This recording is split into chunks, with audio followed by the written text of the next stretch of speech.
Hello everyone. उम्मीद है आप लोग खुशहाल होंगे और स्वस्थ होंगे। और आज हम लोग women caste and reform chapter की समरी देखेंगे और इसमें मैंने अटैच किए हैं अपने हैंड रिटन नोट्स। तो पहले हम देखेंगे आपका जो लाइफ है यानी जीवन जीने के जो तौर तरीके हैं। तो आज का जो एक वक्त है और इसको फिर हम कंपेयर करेंगे आज से 200 साल पहले से। यानी हम आज वर्तमान की बात करें तो अगर हम मध्यम वर्गीय परिवारों को लें तो आज जो बच्चियां हैं वो हमारी स्कूल जाती हैं, कॉलेजेस जाती हैं, यूनिवर्सिटीज़ जा रही हैं, उनका को एजुकेशन है और वो नौकरियां भी करती हैं। ठीक है। और उनकी जो वैवाहिक बंधन का जो अगर हम बात करें तो जब वो एक एज में पहुंचती हैं उसके बाद ही उनकी शादियां होती हैं। प्लस वो उनके ऊपर किसी प्रकार की रेस्ट्रिक्शन नहीं है, किसी विशेष धर्म संप्रदाय या किसी जाति विशेष के पुरुष से शादी करने की। वो पूरी प्रकार से स्वतंत्र हैं, वो जिसको चाहे वो अपने जीवन साथी चुन सकती हैं। अब अगर हम बात करें तो आपका जो विधवा पुनर्विवाह है, ठीक है, तो विधवा पुनर्विवाह में किसी प्रकार की कोई रोक टोक नहीं है। आज अगर कोई स्त्री विधवा हो जाती है तो उसे विवाह करने का पूरी तरीके से अधिकार प्राप्त है और वुमेन जो हैं आते आपका वोट दे सकती हैं, इलेक्शंस में बतौर कैंडिडेट खड़ी भी हो सकती हैं। अब हम इसका अगर विरोधाभासी देखें तो आज भी कुछ ऐसे गरीब परिवार हैं जहाँ पर के लोगों की पहुँच जो है वो शिक्षा तक नहीं है और जो औरतें हैं उनको जो है अपना जीवन साथी चुनने का अधिकार नहीं है। तो ये तो हम बात किए अपने आज के वर्तमान समय की। अब अगर हम आज से 200 साल पीछे चले जाएं तो वहाँ पे स्थितियाँ कैसी थी। तो आज से 200 साल पहले अगर हम देखते हैं तो उस वक्त जो है जो छोटे छोटे बच्चे थे, ठीक है, तो उन लोगों का जो है शादी जो होता था बहुत ही कम समय में कर दिया जाता था, यानी बाल विवाह का चलन था उस वक्त। और जो आपके हिंदू और मुस्लिम धर्म के पुरुष वर्ग थे उनको जो है एक से ज़्यादा पत्नियां रखने का अधिकार प्राप्त था। अब अगर किसी स्त्री का पुरुष अगर उसकी जो डेथ हो जाती थी उसके बाद जो है उस स्त्री को उसके हस्बैंड के पायरे के साथ फ्यूनरल के साथ जो है उसको ज़िंदा जला दिया जाता था और उसको सती नाम दे दिया जाता था। ठीक है। औरतों का प्रॉपर्टी के ऊपर वसीयत या जो आपका जो पिता का जो प्रॉपर्टी है, संपत्ति है, उस पर किसी प्रकार का कोई अधिकार नहीं हुआ करता था। और लोग ऐसा मानते थे कि अगर स्त्रियों को पढ़ाया लिखाया जाएगा तो उसके जो पुरुष है, उसका जो पति है, उसकी मृत्यु हो जाएगी और वो विधवा हो जाएगी। ठीक है। तो इस प्रकार की प्रथाएं जो हैं वो उस वक्त समाज में व्याप्त थी। तो अब ये जो डिफरेंसेस थे ये तो हमने भाई आज और कल में कंपैरिजन किया, लेकिन इसके अलावा और भी डिफरेंसेस थे। ठीक है। तो इसको हम लोग देखते हैं कि ये जो डिफरेंसेस थे वे थे आपके कास्ट को लेकर यानी जाति प्रथा को लेकर। तो उस वक्त जो एक वर्ण व्यवस्था थी तो उस वर्ण व्यवस्था में जो है लोगों को जो है जाति व्यवस्था में बांटा गया था। ठीक। तो ब्राह्मण, क्षत्रिय, शूद्र, वैश्य यानी ऊपर की जाति, फिर उसके नीचे की जाति। तो सबसे पहले जो अपर कास्ट के लोग थे, मतलब जो कहते थे कि हम सबसे ऊपर दर्जे में आते हैं, तो वो थे आपके ब्राह्मण्स और क्षत्रियस। अब इनके नीचे आते थे आपके वैश्यास, यानी पहले ब्राह्मण फिर क्षत्रिय अब वैश्य। तो वैश्य में कौन थे? आपके जितने भी आपके व्यापारी वर्ग हुआ करते थे, जो भी पैसे का लेन देन का काम करते थे, वे आपके वैश्य कहलाते थे। और इसके निचले तबके में आ जाते थे जो लोअर कास्ट के लोग थे, ठीक है, जिनको कि कहा जाता था शूद्रास। तो ये थे आपके किसान, आपके जो कारीगर, बुनकर, और इसमें भी विशेषतः वे लोग जो कि साफ़ सफाई का काम किया करते थे। ठीक है। तो चूंकि वो साफ़ सफाई का काम करते थे तो उनको कहा जाता था कि आप जो हैं आप सबसे निचले तबके में आते हैं कास्ट की श्रेणी में, और आपको जो है अनटचेबल कहा जाएगा, यानी आप जो हैं छूने के योग्य नहीं हैं क्योंकि आपका जो कार्य है वो क्या है? दूषित है। ऐसा कहना था अपर कास्ट के लोगों के द्वारा। ठीक है। अब देखिए अनटचेबल जो लोग थे यानी जिनको अछूत माना जाता था, उनको जो है मंदिरों में जाने का अधिकार नहीं था, उनको जो है कुओं का इस्तेमाल करने का अधिकार नहीं था जिसको कि अपर कास्ट के लोग इस्तेमाल करते थे, और ना ही वो उन तालाबों में नहा सकते थे जिन तालाबों में आपके ऊंची जाति के लोग जो है नहाया करते थे। ठीक है। तो ये तो स्थितियाँ थी उस वक्त समाज की। और अब धीरे धीरे ये जो कुरीतियाँ थीं इसमें कैसे बदलाव आया। तो नेक्स्ट टॉपिक है आपका वर्किंग टूवर्ड्स चेंज। अब देखिए 19वीं शताब्दी की शुरुआत में जो इस प्रकार के जो हमारे सामाजिक, राजनीतिक, आर्थिक और धार्मिक मुद्दे थे, अब धीरे धीरे लोगों ने इसके बारे में चर्चा करना शुरू कर दिया। जो भी पुरुष या आपके स्त्री जाति के लोग थे, जो थोड़े थे, जिनका बौद्धिक स्तर ज़्यादा था, शिक्षित थे, ठीक है, तो शहरों में इन लोगों ने इसको एक चर्चा का विषय बनाया भाई कि हमारे समाज में जो ये चल रहा है वो एक्चुअली सही है या गलत है, और जो है अगर वो नहीं होना चाहिए तो इसके साथ इसके जगह पे फिर क्या होना चाहिए। तो इस तरह की जो डिस्कशंस थी, चर्चाएं थी, ठीक। तो ये धीरे धीरे जो है ये बढ़ने लगी, यानी ये पब्लिक में जाने लग गई, यानी सबके लोगों में, समूह में जाने लग गई, लोग बात करने लग गए और ये बहुत बड़ा आधार बना आपका सामाजिक बदलाव का। तो हम देखेंगे हाउ दिस हैपेंड। ओके, तो इसमें सबसे बड़ी भूमिका थी आपकी संचार व्यवस्था की, यानी कम्युनिकेशन। तो इसमें सबसे पहले जो आपका प्रिंटर था, तो प्रिंटर के आते ही आपके तरह तरह की किताबें, आपके न्यूज़पेपर्स, मैगज़ीन्स, लीफलेट्स, पैम्पलेट्स छपने लग गए, ठीक है। और प्रिंटिंग क्या थी, ये जो है इसने चीज़ों को जो है वो सस्ता बना दिया। तो सस्ते होने से जो भी आम लोग, आम जनता थी, उसमें ये बहुत आसानी से उपलब्ध हो गए। तो अब लोगों के लिए बहुत आसान था कि इसमें से जो लोग लिख सकते थे, ठीक है, वे अपने विचार व्यक्त करने लग गए और उनके मन में जो भी आइडियाज़ आते थे, जो वो सोचते थे, वो सब जो है वो अपनी अपनी भाषाओं में लिख कर लोगों के सामने रखने लगे। तो इससे बहुत बड़े जनसभा के बीच में, जनता के बीच में लोगों के विचार जो हैं वो बहुत तेज़ी से फैलने लगे। अब इसमें जो है सबसे बड़ी भूमिका थी आपकी इंडियन रिफॉर्मर्स की, जिन्होंने कि तरह तरह के रिफॉर्म ग्रुप्स बनाए समाज में बदलाव लाने के लिए। तो सबसे बड़ी इसमें जो बड़ा योगदान माना जाता है आपका राजा राममोहन रॉय, जिनका नाम सबसे आगे इस श्रेणी में लिया जाता है। इनकी जन्मतिथि आप देख सकते हैं और इन्होंने जो रिफॉर्म एसोसिएशन फॉर्म किया था उसका नाम था ब्रह्म सभा, जो कि बाद में कहलाया ब्रह्म समाज। इसकी स्थापना की गई थी कलकत्ता में। अब आपके जो राजा राममोहन रॉय थे, इनको लगता था कि हमारे समाज में जो है बदलाव बहुत ज़रूरी है, ठीक है, क्योंकि इनको लगता था जो कुछ भी चल रहा है, जो भी कुरीतियाँ चल रही हैं, ये पूरी तरीके से अन्यायपूर्ण है और इनको जो है यहाँ से हटना चाहिए। अब ये ज़रूरत है, वो लोगों को समझाना चाहते थे कि आप जो ये पुरानी प्रथाएं लेके चल रहे हैं इनको आप छोड़ दीजिए और नए तरीके के जीवन की तरफ आप आगे बढ़िए। अब जो राजा राममोहन रॉय थे, ये पाश्चात्य शिक्षा के प्रति इनका झुकाव बहुत अधिक था, क्योंकि ये सोचते थे कि ये जो एजुकेशन है, शिक्षा है, यही लोगों को आज़ादी की तरफ ले जाएगी और इसी से जो है औरतों को बराबरी का अधिकार मिलेगा।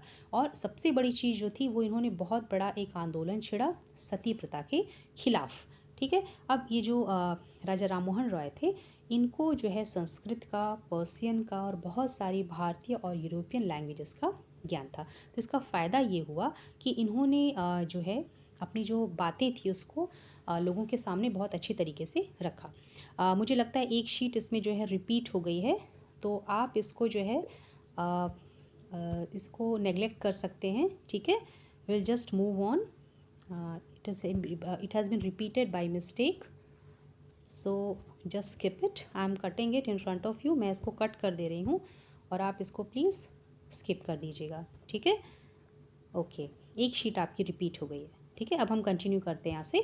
तो हमने पढ़ा कि जो आपके राजा राममोहन साहब थे, राममोहन रॉय थे, ये संस्कृत के, पर्शियन के, बहुत सी भारतीय और यूरोपीय भाषाओं के जो हैं ज्ञाता थे। तो इसीलिए इन्होंने क्या किया, अपने लिखावट के द्वारा, अपनी लेखनी के द्वारा बहुत सारे अपनी जो चीज़ें थी वो लोगों के बीच में फैलाने की कोशिश की।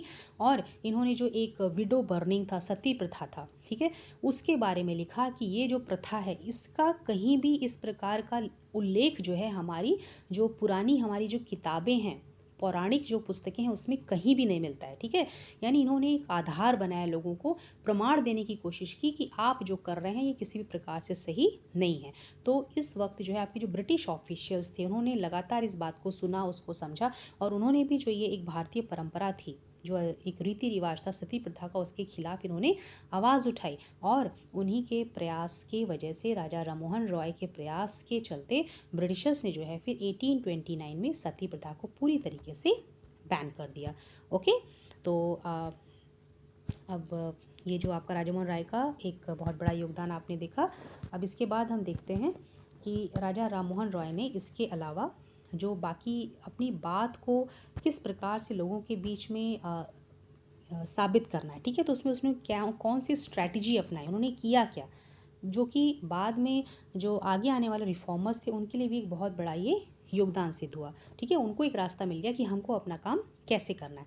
तो जब भी उनको इस प्रकार का कोई ऐसा प्रैक्टिस, ऐसा या कोई ऐसी रीति कुरीति समाज में मिलती थी जो उनको लगती थी कि अब ये समाज के लिए ख़तरनाक है, तो वो क्या करते थे, उसी से रिलेटेड कोई सेंटेंस या कोई वाक्य जो है पुरानी जो पवित्र पुस्तकें थी, पौराणिक पुस्तकें थी, वो उसमें खोजने की कोशिश करते थे, ठीक है? और उसी के ज़रिए से जो है अपनी बात को जो है वो लोगों के बीच में समर्थन दिलवाते थे। तो इसी का जो एक एग्ज़ाम्पल इन्होंने दिया है वो है आपका सती प्रथा का, ठीक है? तो सती प्रथा के बारे में भी इन्होंने जो है इस प्रकार से उसको साबित किया कि आप जो एक ज़िंदा स्त्री को जला रहे हैं उसका उल्लेख कहीं भी अपनी पुरानी परंपराओं में नहीं है और ये पूरी तरीके से गलत है, ठीक है? तो ये थे आपके राजा राममोहन रॉय। अब हम अगला देखेंगे वो है आपका विधवा पुनर्विवाह। इसमें जो है ईश्वरचंद्र विद्यासागर का बहुत बड़ा योगदान माना जाता है। ये भी एक बहुत प्रख्यात रिफॉर्मर थे। अभी ईश्वरचंद्र विद्यासागर जो थे इन्होंने भी जो है जो आपके एंशिएंट टेक्स्ट थे, ठीक है, उनका सहारा लिया ये बताने के लिए कि जो विधवाएं हैं उनकी भी शादी दोबारा हो सकती है। तो अब इनकी बात को भी सुना गया और जो ब्रिटिश ऑफिशियल्स थे उन्होंने फिर 1856 में एक कानून बनाया जिसके तहत जो है इन्होंने विडो रीमैरिज को जो है परमिशन दी। ओके, तो अब देखिए इसी के अंतर्गत विधवा पुनर्विवाह के लिए आपके जो मद्रास प्रेसिडेंसी थी वहाँ पे वीरासालिंगम पंतुलु नाम के जो रिफॉर्मर थे उन्होंने एक एसोसिएशन बनाया जो कि विशेषतः विधवा पुनर्विवाह के ऊपर ही काम कर रहा था। अब बम्बई में भी जो बहुत सारे रिफॉर्मर्स थे उन्होंने प्रतिज्ञा ली इस बात के लिए कि वे भी जो है विधवा पुनर्विवाह की दिशा में पूरी तरीके से अपना योगदान देंगे। अब अगली बात हम लेते हैं स्वामी दयानंद सरस्वती की। तो स्वामी दयानंद सरस्वती ने जो है आर्य समाज की स्थापना की थी और इनका भी जो आपका लक्ष्य था वो था आपका विडो रीमैरिज। तो अब देखिए ये विधवा पुनर्विवाह के लिए जो इतने प्रयास हो रहे थे और लोग इतना रिफॉर्मर्स जो इतना अपनी कोशिशें कर रहे थे तो उनकी कोशिशों के तहत कुछ तो विडो रीमैरिज हुई, मतलब कुछ आपकी विधवा पुनर्विवाह हुए लेकिन उनकी संख्या बहुत ज़्यादा नहीं थी क्योंकि इतना आसान नहीं होता है कि समाज में जो बहुत पुराने समय से एक कुरीति चली आ रही, प्रथा चली आ रही है, उसको आप इतनी आसानी से तोड़ नहीं सकते हैं, ठीक है? तो भाई एकाध तो विवाह हुए लेकिन उसके बाद अगर लोगों ने कर भी लिए तो लोग समाज में लोग उनको जल्दी से स्वीकार नहीं करते थे, ठीक है? उनको बहुत परेशान किया जाता था। अब देखिए इसके बाद अब ये बात कर रहे हैं लड़कियों के स्कूल की कि जहाँ पे लड़कियों ने जो है स्कूल जाना शुरू कर दिया। जैसे कि आप जानते हैं लड़कियों को पहले शिक्षा नहीं दी जाती थी। तो अभी जो रिफॉर्मर्स थे उनका ऐसा मानना था कि शिक्षा ही एक अस्त्र है, एक ऐसा एक ज़रिया है जिसके द्वारा कि जो स्त्रियों की जो दशा है उसको सुधारा जा सकता है। तो इसी के मद्देनज़र जो आपके विद्यासागर थे उन्होंने कलकत्ता में और बाकी जो आपके रिफॉर्मर्स थे उन्होंने बम्बई में जो है स्कूल खोले लड़कियों के लिए। लेकिन स्कूल खुलने के बाद भी लोगों के अंदर एक बहुत बड़ा डर था कि भाई लड़कियों को हम स्कूल कैसे भेजते। तो ऐसे कौन से कारण थे जिसकी वजह से लोग जो हैं लड़कियों को स्कूल भेजने से डरते थे। देखिए इसमें पहली बात ये थी कि ये माना जाता था कि लड़कियों का काम है घर का कामकाज करना और घर की चारदीवारी के बाहर नहीं जाना। तो उनको लगता था कि अगर ये स्कूल जाएंगी तो भाई घर का काम कौन करेगा, यानी लड़कियां अगर पढ़ेंगी तो घर के कामकाज से भागेंगी और वो घर से दूर भागेंगी। और दूसरी चीज़ जब वो ट्रैवल करेंगी घर से लेके स्कूल तक तो वो पब्लिक प्लेसेस के संपर्क में आएंगी जिससे कि उनके ऊपर कुछ गलत तरीके का प्रभाव पड़ सकता है। तो 19वीं शताब्दी तक पूरा लड़कियों के स्कूल का जो चलन था वो भी था, लोगों ने इसके बारे में बात भी की, लेकिन उसके बाद भी जितनी भी आपकी पढ़ी लिखी औरतें थी उनको ज़्यादातर घर में ही पढ़ाया जाता था या फिर वो अपने से पढ़ती थी, ठीक है? अब जो आपका स्कूल था गर्ल्स के लिए वो आपका स्थापित किया गया आर्य समाज के द्वारा पंजाब में और इसको स्थापित किया ज्योतिराव फुले ने महाराष्ट्र में, ठीक है? अब हम बात करते हैं आपका रूढ़िवादी अरिस्टोक्रेटिक मुस्लिम परिवारों की उत्तरी भारत में। तो यहाँ पे जो आपकी मुस्लिम औरतों की शिक्षा का जो एक मुद्दा था तो इसमें उनके लिए वुमन ट्यूटर जो है घर पे ही आती थी, ठीक है, उनको पढ़ाने के लिए।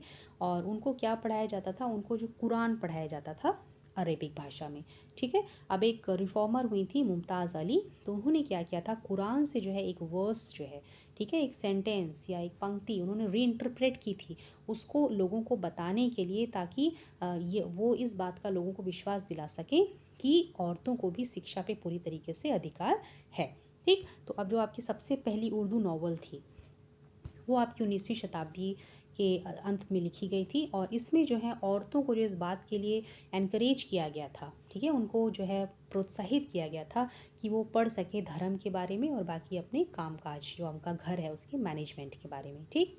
तो अब देखिए अब जैसे कि स्त्रियां शिक्षित हो रही थीं, स्कूल कॉलेज जा रही थीं, पढ़ लिख रही थीं, तो अब कुछ औरतें जो हैं लिखने लग गई थी और यहाँ पे स्त्री ने स्त्री के बारे में ही लिखा। क्यों? क्योंकि एक स्त्री के दर्द को बहुत अच्छे से समझती थी।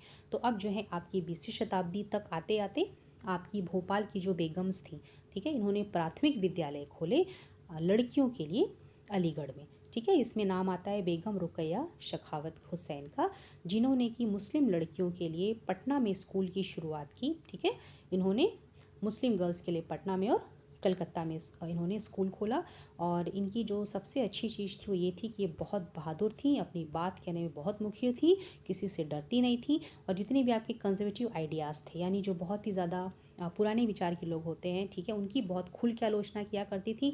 और उनके अनुसार वो ये कहती थी कि जितने भी धार्मिक गुरु होते हैं हर धर्म में, ठीक है, वे औरतों को हमेशा जो है नीचे दिखाना चाहते हैं, हमेशा, यानी वो पुरुष से नीचे औरतों को रखते हैं। अब 1880 तक आते आते अब आपकी जो भारतीय औरतें हैं वे यूनिवर्सिटीज़ में, कॉलेजेस में जाने लगी, पढ़ने लिखने लगी, वो डॉक्टर बन गई, टीचर्स बन गई, कुछ लोग लेखिका बन गई। ठीक है, तो इस प्रकार से जो है धीरे धीरे समाज में जो है वो बदलाव आपका देखने में आने लगा। अब देखिए हम ताराबाई शिंदे की बात करते हैं। अब जो ताराबाई शिंदे थी, इनकी जो शिक्षा दीक्षा हुई थी वो घर पे ही रहकर हुई थी पूना में। और इन्होंने ये जो किताब लिखी थी उसका नाम था स्त्री पुरुष तुलना। स्त्री पुरुष तुलना मतलब एक स्त्री और पुरुष के बीच में इन्होंने तुलना की थी, और जिस प्रकार का सामाजिक भेदभाव एक स्त्री पुरुष में किया जाता है उसकी इन्होंने बहुत खुल के इस पुस्तक में आलोचना की थी। ठीक है, अब हम अगली बात करेंगे आपकी पंडिता रमाबाई की। अब देखिए जो पंडिता रमाबाई थी ये एक बहुत ही प्रख्यात पंडित थी संस्कृत की। ठीक है, और इन्होंने जो है जो ऊंची जात की हिंदू औरतें होती हैं उनकी ज़िंदगी के ऊपर लिखा। ठीक है, मतलब उनकी ज़िंदगियां जो है इतनी आसान नहीं थी, बहुत कष्ट से भरी हुई थी, तो उसके बारे में उन्होंने किताब लिखी। और इन्होंने पूना में जो है विधवाओं के लिए एक घर बनाया, घर स्थापित किया।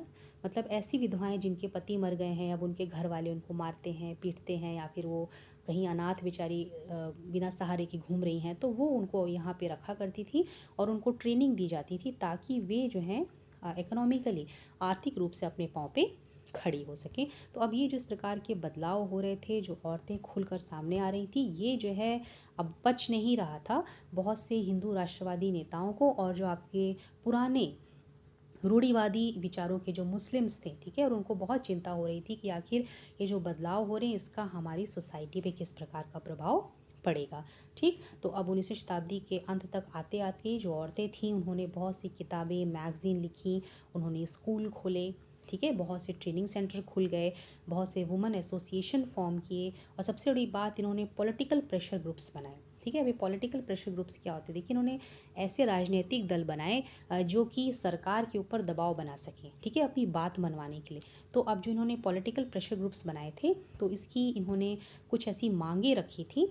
तो इनकी मांग पहले तो ये थी फीमेल सफ्रेज, यानी ऐसे कानून बनाइए कि औरतों को भी वोट देने का अधिकार हो, और दूसरी उनको भी प्रॉपर जो आपकी स्वास्थ्य सेवाएं हैं उनके लिए भी उपलब्ध हो, और अगली चीज़ हर स्त्री के लिए शिक्षा उपलब्ध हो। ठीक है, तो इस प्रकार की मांगे थी इनकी, और इसमें से बहुत सी स्त्रियों ने जो है बहुत से राष्ट्रवादी और सामाजिक मूवमेंट की शुरुआत की, उसका जाके लोग हिस्सा बन गई। ठीक, अब आपकी जो 20वीं शताब्दी आई, तो 20वीं शताब्दी में हमारे जो नेता थे बड़े बड़े, जैसे कि आपके जवाहरलाल नेहरू थे, सुभाष चंद्र बोस थे, ये इन्होंने जो है पूरी तरीके से वुमेन इक्वालिटी और फ्रीडम को सपोर्ट किया। इसमें से कुछ नेता ऐसे थे जिन्होंने इनको प्रॉमिस किया कि भाई आपको जो है आज़ादी के बाद पूरी तरीके से आपको वोटिंग का अधिकार मिल जाएगा, बिल्कुल पुरुषों की तरह, लेकिन फ़िलहाल आप स्वतंत्रता की जो लड़ाई चल रही है उसमें आप अपना ध्यान दीजिए। ठीक है, अब अगला टॉपिक है आपका caste and social reform. Okay, यानी कैसे आपका जाति में और सामाजिक बदलाव, जो समाज में और जो आपकी जातिगत भेदभाव चल रहे थे उसमें किस प्रकार से बदलाव आया। आप देखिए इसमें जो आपके कास्ट रिफॉर्मर्स थे वो लगातार जो है जो आपकी जो जातिगत भेदभाव था उसकी आलोचना कर रहे थे। और इसमें जो राजा राममोहन रॉय हैं उन्होंने एक पुरानी आपकी बुद्धिस्ट टेक्स्ट उठाई, ठीक है, और उस टेक्स्ट को आधार बना के उन्होंने लोगों से कहा कि देखिए इस किताब में कहीं भी कास्ट का जिक्र नहीं है। ठीक, अब आपका प्रार्थना समाज ने भी यही काम किया, उन्होंने भी जो है भक्ति का जो है समर्थन किया और कहा कि भक्ति में भी जो है हर जो कास्ट के लोग हैं उसमें समानता की बात कही गई है। उसी तरीके से बम्बई में आपके जो परमहंस मंडली थी 1840 में उसकी स्थापना की गई थी। इसका भी एक ही उद्देश्य था, वो था आपका एबॉलिशन ऑफ कास्ट। ओके, अब इसमें जो है इन लोगों की कुछ गुपचुप मीटिंग्स हुआ करती थी।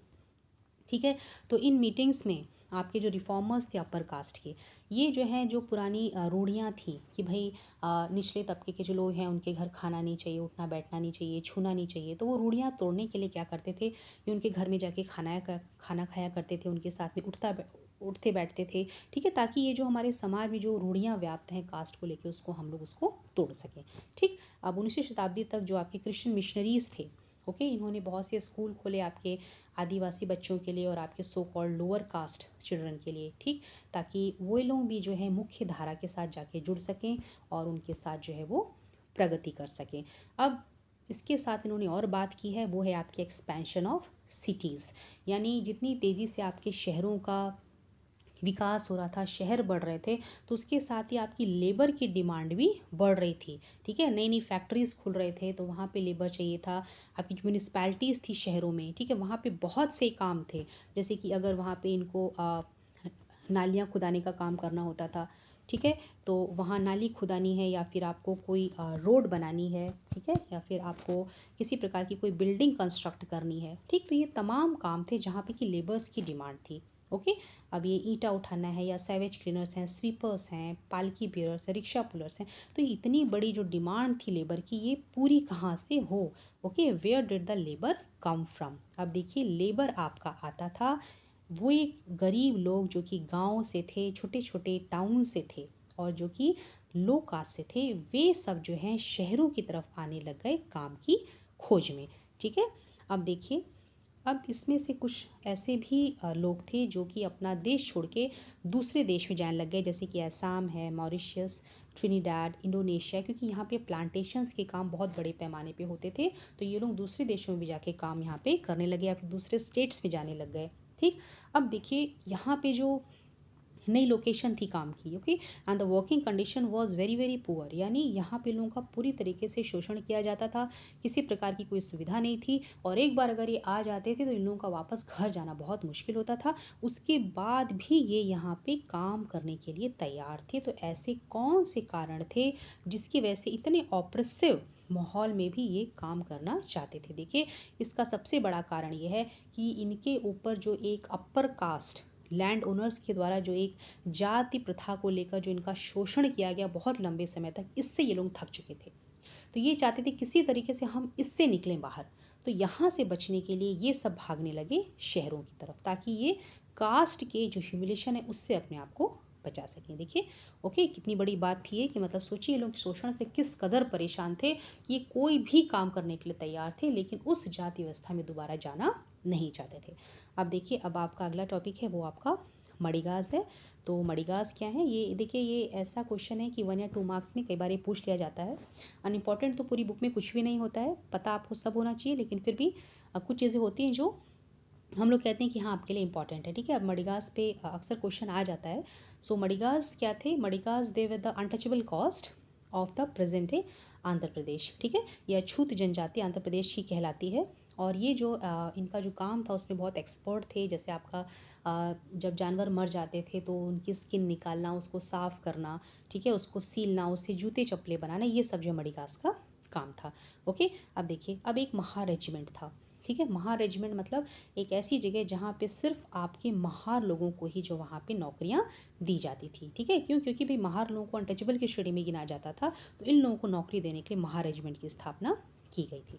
अब देखिए, जैसे जैसे आपका सामाजिक बदलाव तेज़ हो रहा था, वैसे वैसे लोगों की डिमांड बढ़ रही थी बराबरी के लिए और न्याय के लिए। ठीक है, तो अब देखिए 19वीं शताब्दी के आधे तक आते आते जो आपके नॉन ब्राह्मण कास्ट थे, अभी तक तो हम ये पढ़ रहे थे ना कि अपर कास्ट के जो लोग थे उन्होंने किस प्रकार से योगदान दिया, तो अब जो है जो लोअर कास्ट के माने जाते थे या फिर जो ब्राह्मण कास्ट के नहीं थे, उन्होंने भी अपना मूवमेंट शुरू कर दिया। ठीक है, ये जो भी आपका कास्ट डिस्क्रिमिनेशन चल रहा था उसके खिलाफ, और इन्होंने सामाजिक बराबरी और न्याय की डिमांड की कि हमको भी बराबर के अधिकार चाहिए। तो इसी के तहत जो है आपका जो आपका मध्य भारत था उसमें जो है सतनामी मूवमेंट जो है उसकी शुरुआत की गई घासीदास के द्वारा, और ये शुरू की गई थी जो आपके चमड़े का काम करते थे उनको जो है उनका जो एक सामाजिक स्तर था उसको उठाने के लिए जो है घासीदास ने सतनामी मूवमेंट की शुरुआत की। ओके, अब इसी के तहत जो है ईस्टर्न बंगाल की बात करें तो यहाँ पे जो हरिदास साहब थे, ठीक, इन्होंने वर्क किया चंडाला कल्टिवेटर्स के साथ, और प्लस जो भी ब्राह्मणिकल टेक्स्ट थी यानी ब्राह्मणों के द्वारा जो किताबें लिखी गई थी ना, जिसमें उन्होंने ये कहा था कि कास्ट सिस्टम होता है और इसको फॉलो करना सही है, ये ऊंची कास्ट के हैं नीची कास्ट के, तो इसका इन्होंने जो है पूरी तरीके से विरोध किया। अब जो श्री नारायणा गुरु थे ये थे आपके केरला के, ठीक है, तो इन्होंने भी जो है लोगों के साथ जो भेदभाव होता था कास्ट डिफरेंसेस पे, उसकी बहुत तीखी आलोचना की थी। और इनका एक बहुत ही फेमस स्टेटमेंट है, वो है आपका ओरु जाति ओरु मातम ओरु दैवम मनुष्यम, ठीक है। इसका मतलब एक जाति, एक धर्म और एक भगवान हर मानवता के लिए, मतलब मानवता की एक ही जाति है, एक ही धर्म है और एक ही भगवान है, राइट। तो ये आप इनका जो है फेमस स्टेटमेंट माना जाता है श्री नारायण गुरु साहब का।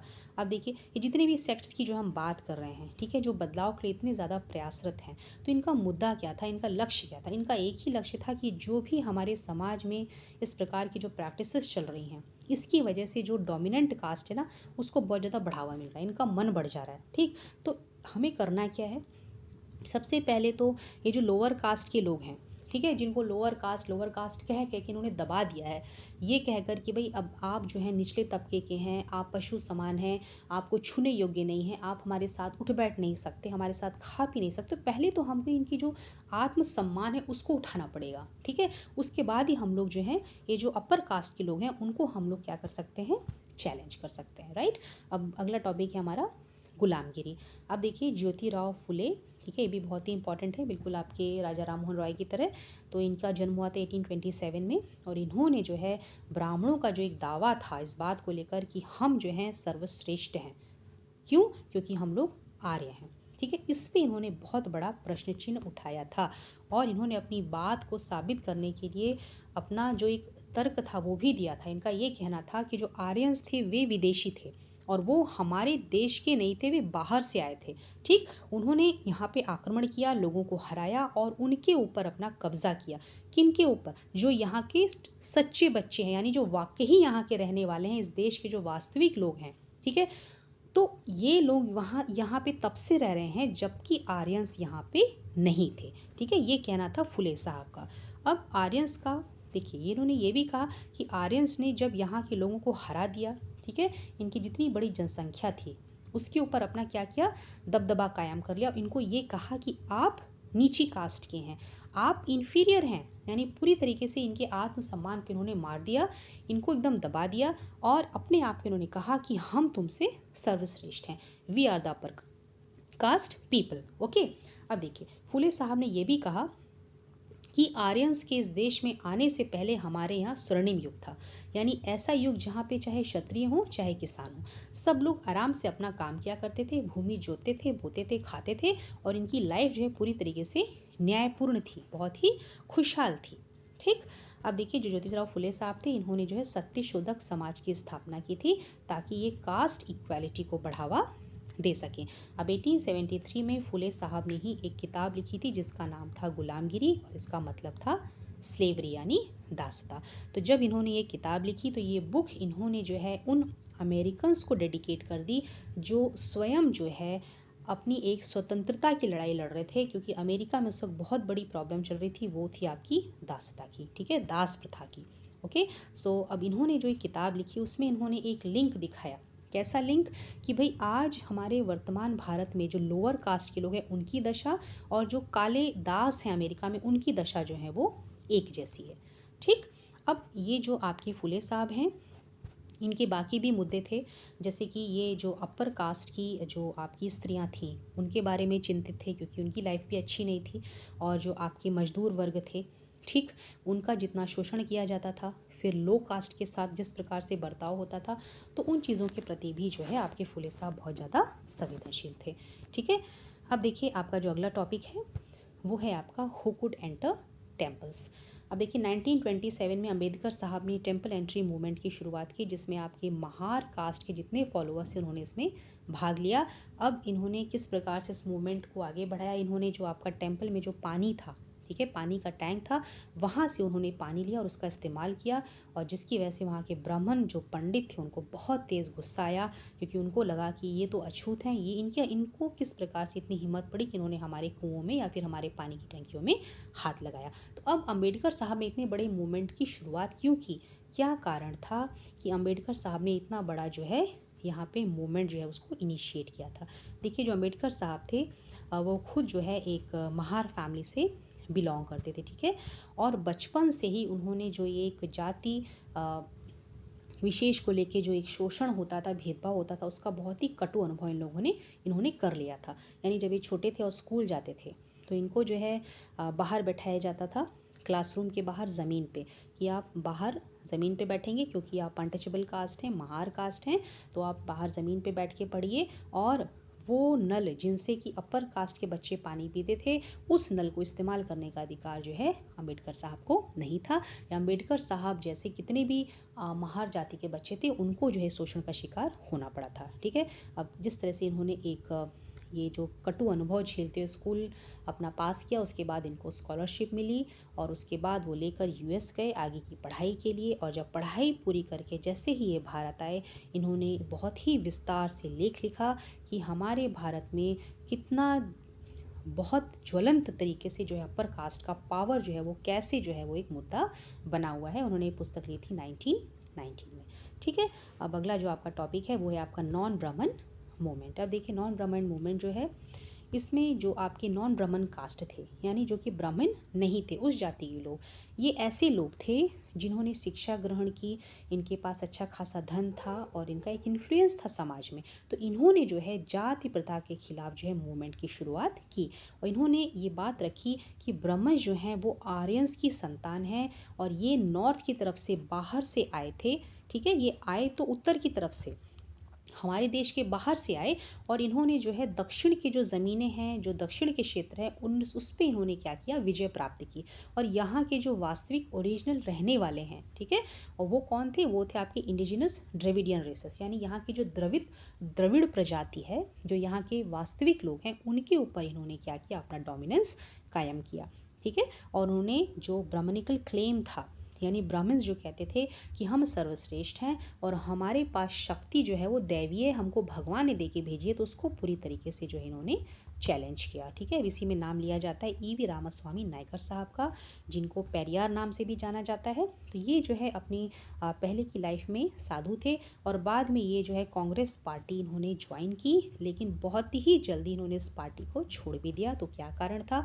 देखिए, जब ये उस पार्टी में थे, तब कुछ राष्ट्रवादी नेताओं द्वारा एक भोज आयोजित किया गया था, और उसमें जो सीटिंग अरेंजमेंट था, वहाँ पे इन्होंने कास्ट डिस्क्रिमिनेशन को बहुत करीब से देखा, कि जहाँ पर ऊंचे कास्ट के लोगों की बैठने की व्यवस्था एक तरफ थी और निचले कास्ट के लोगों के बैठने की व्यवस्था दूसरी तरफ थी। तो इनको बहुत तेज़ इस बात से दुख हुआ, और उसी दुख और गुस्से ग्लानि के साथ इन्होंने कांग्रेस पार्टी का त्याग कर दिया।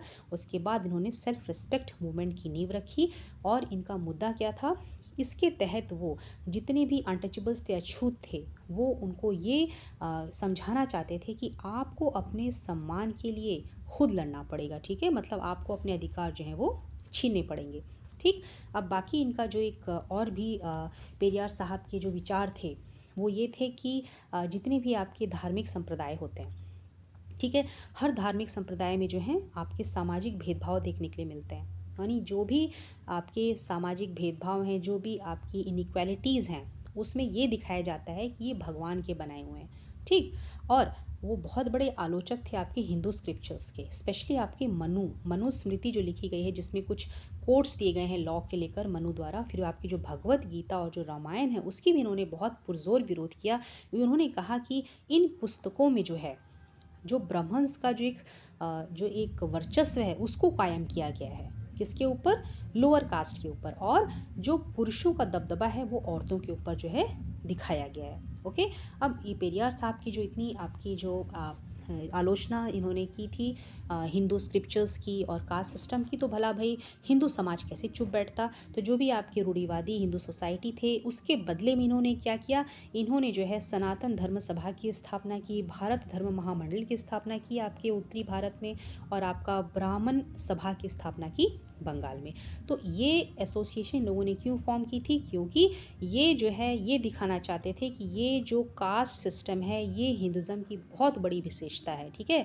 ये हिंदुत्व की विशेषता है और ये पूरी तरीके जो है हमारी जो पौराणिक पुस्तकें हैं उसमें जो है इसको स्वीकार किया गया है, ठीक है? वो ये दिखाना चाहते थे, ठीक है? तो अब हम आगे बढ़ते हैं। कुछ ऐसे रिफॉर्म्स जो बदलाव के लिए जो हैं बनाए गए। तो इसमें सबसे पहले हम देखेंगे ब्रह्म समाज। इसकी स्थापना की गई थी 1830 में। अब ये जो ब्रह्म समाज था इसके लक्ष्य क्या थे? देखिए, ये मूर्ति पूजा का बहिष्कार करते थे और आपकी जो बलि दी जाती थी उसका बहिष्कार करते थे, जिसका वर्णन जो उपनिषदा में किया हुआ था। और ये पूरी तरीके से कहते थे कि भी किसी भी धार्मिक जो आपका क्रियाकलाप है उसका विरोध नहीं करना चाहिए। मतलब ये किसी भी विशेष धर्म की, चाहे हिंदू हो या चाहे इस्लाम हो या फिर क्रिश्चियनिटी हो, वो उसकी अच्छाइयाँ और बुराइयाँ दोनों की तरफ देखा करते थे, ठीक है? और नेक्स्ट है आपका डिरोजियो एंड यंग बंगाल। अब इसके तहत जो आपके हेनरी लुइस विवियन डिरोजियो थे, ये जो हैं बहुत ही ज़्यादा आक्रमणकारी विचार रखा करते थे, ठीक है? और इन्होंने यंग बंगाल मूवमेंट को लीड दी थी और इसके तहत इन्होंने जो भी पारंपरिक आपके रीति रिवाज थी, प्रथाएं थी, उस पे इन्होंने हमला किया, उसका इन्होंने विरोध किया। और इन्होंने जो आपका समर्थन किया वो था आपका स्त्री शिक्षा का। और प्लस ये इन्होंने कहा कि लोगों को अपनी बात कहने का, अपनी चीज़ें एक्सप्रेस करने का पूरी तरीके से अधिकार जो है वो होना चाहिए। अब दूसरा जो आपका रिफॉर्म है वो है आपका रामकृष्ण मिशन। अब देखिए, रामकृष्ण परमहंस जो थे वे आपके स्वामी विवेकानंद के गुरु थे, ठीक? और रामकृष्ण परमहंस के नाम पे ही आपका जो है आपकी जो रामकृष्ण मिशन थी उसकी जो है नींव रखी गई, राइट? अब इनका जो जो लक्ष्य था वो ये था, इनका कहना ये था रामकृष्ण मिशन का कि आपको मोक्ष की प्राप्ति कैसे हो। तो ये कहते थे कि आप सामाजिक सेवा करें, मानवता की सेवा करें, इसमें कहीं भी आपका स्वार्थ नहीं होना चाहिए। तो इसके द्वारा आपको मोक्ष की प्राप्ति होगी, ठीक है? अब दूसरा रिफॉर्म है आपका प्रार्थना समाज। तो देखिए, प्रार्थना समाज की स्थापना 1867 में बॉम्बे में की गई थी और इसका लक्ष्य था आपका जो भी आपका कास्ट रेस्ट्रिक्शन है उसको हटाना और स्त्रियों की शिक्षा पे बल देना और विधवा पुनर्विवाह को बल देना, ठीक? अब नेक्स्ट है आपका वेद समाज। तो वेद समाज जो है उसकी जो स्थापना थी वो मद्रास, जो कि आज के समय में चेन्नई के नाम से जाना जाता है, 1864 में इसको फॉर्म किया था। और इसकी जो एम्स थे, it was to abolish the caste distinctions and promote the widow remarriage and women's education। और ये विश्वास करते थे कि परमात्मा एक है और जितने भी अंधविश्वास थे या फिर जितने भी आपके ऑर्थोडॉक्स हिंदुज़म यानी जो पारंपरिक रूढ़िवादी हिंदुओं के जो राइटुअल्स थे, सरमनीज थे, उसका ये लोग पुरजोर विरोध किया करते थे। अब देखिए अलीगढ़ मूवमेंट को हम लोग देखते हैं। तो अलीगढ़ मूवमेंट जो है इसमें अलीगढ़ मुस्लिम यूनिवर्सिटी जो है वो 1875 में अलीगढ़ में फॉर्म की गई और यहाँ पे जो है मुस्लिम्स के एजुकेशन के लिए काम किया गया। मतलब उन लोगों को मॉडर्न एजुकेशन दी जाए और जिसमें वेस्टर्न साइंस को भी इंक्लूड किया जाए, ओके? अब अगला है आपका द सिंह सभा मूवमेंट। अब देखिए, जो आपकी पहली सिंह सभा थी वो आपकी अमृतसर में 1873 में फॉर्म हुई और लाहौर में 1879 में फॉर्म हुई। और ये जो उनका काम था वो ये था कि सिखों के बीच में जो अंधविश्वास है, जो जातिगत भेदभाव है, उसको हटाया जाए। और ये शिक्षा की बात करते थे कि सिखों को जो शिक्षा दी जाए उसमें आपकी आधुनिक शिक्षा भी हो, प्लस आपके जो गुरु की टीचिंग्स हैं उसको भी इंक्लूड किया जाए, ओके? अब आपका आखिरी टॉपिक है वो है आपका your slaves and the planters, means black slaves and the white planters. अब ब्लैक स्लेव्स किसको कहा गया है? देखिए, अफ्रीका में जो ऐसे लोग जिनका रंग काला हुआ करता था उनको ब्लैक कहा जाता था और जो वहाँ के गोरे अंग्रेज थे उनको वाइट कहा जाता था, ठीक है? तो अब देखिए, ये जो यूरोपियन लोग थे इसमें बहुत से लोग नई नई ज़मीनों की खोज में निकला करते थे ताकि वो अपने व्यवसाय को जो है बढ़ावा दे सकें, नई नई चीज़ों को किस प्रकार से अपने देश में लाएं, कुछ सीखें। तो इसके तहत ये लोग कभी ज़मीन के मार्ग से, कभी पानी के मार्ग से नए नए देशों की इन्होंने खोज की। तो इसी के तहत जब आपके यूरोपियन ट्रेडर्स और एक्सप्लोरर्स जब अफ्रीका पहुँचे आपके 17th सेंचुरी में, तभी आपके यहाँ पे दास प्रथा की या फिर दासों का जो एक व्यवसाय था वो उसकी शुरुआत हो गई थी। तो यहाँ पे अफ्रीका में जो है आपके ब्लैक लोग थे, जो ब्लैक अफ्रीकन्स थे, उनको पकड़ के और उनको अमेरिका के बाज़ारों में बेचा जाता था या फिर उनको बेचने के बाद अपने घर भी ले जाते थे ताकि अपने निजी काम करवा सकें, या फिर उनको सबसे बड़े काम जो है प्लांटेशंस में लगाया जाता था, ठीक है? और उनकी वहाँ पे दशा जो है वो बहुत अधिक दयनीय थी। वहाँ पे इनको लगातार काम में लेते थे पशुओं की तरह और इनको बुरी तरीके से टॉर्चर किया जाता था, यानी इनके साथ बहुत ही बर्बर और अमानवीय बर्ताव होता था, ठीक है? अब इसी के विरोध में जो है अमेरिकन रेवोल्यूशन 1776 में शुरू हुआ और इसमें बहुत से लोग, चाहे गोरे हों या काले हों, सभी लोगों ने जो है स्लेवरी का, दास प्रथा का विरोध किया।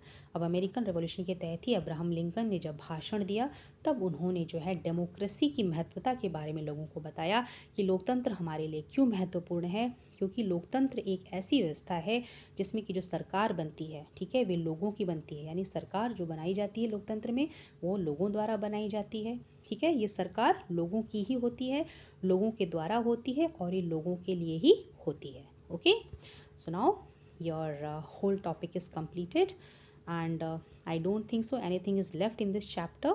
और मुझे पूरी उम्मीद है कि आपको सारा कॉन्सेप्ट जो है वो क्लियर हो गया होगा। और इसके बाद भी अगर आपको कोई डाउट है, you can still put it in the comment box and I hope you like this video. और अगली क्लास तक फिर जो आपका नया चैप्टर लेकर हम लोग फिर आएंगे, और उस वक्त तक आप लोग स्टडी कीजिए, मेमोराइज़ कीजिए, and till next video will meet again. Till that time, see you.